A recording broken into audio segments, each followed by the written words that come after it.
So I'm going to replace the hammers on this upright piano, and I'm going to show you an easy and quick way to remove the hammers from the shanks without breaking the shanks. Now with this method you can't really use the hammers after that, because I'm going to show you I break the tail of the hammer.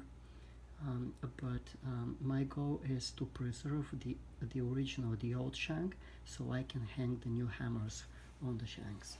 So I've removed already 2 hammers, and I'm going to show you how I'll remove the next one. So for this, all you need is a pair of cutters. See if I can. Yes, a pair of cutters, and these are very inexpensive, just the basic cutters.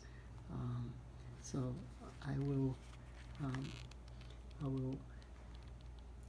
basically place them on the tail,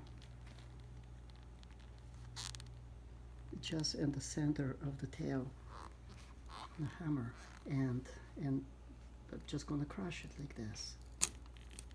Okay, and then once I do this, I will go and I will cut it once again horizontally right here. Okay, and then I'm gonna just remove some pieces.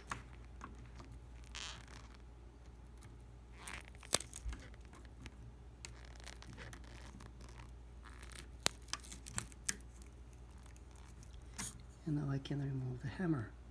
So you can see the hammer tail, it's broken, so it can't be reused really.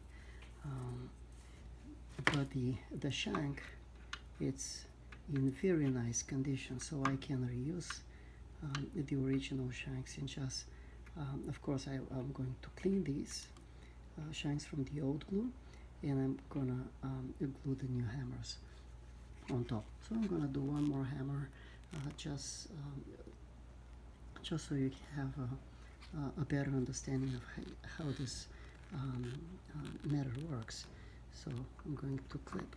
So see, I'm not going too deep. Basically, actually, if you go too deep, it's going to be very hard to crush. So I'm going just a little bit, maybe like 1/4 inch or so. I'm going to crush it like this.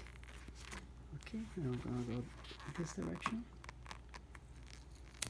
I'm going to crush it like this.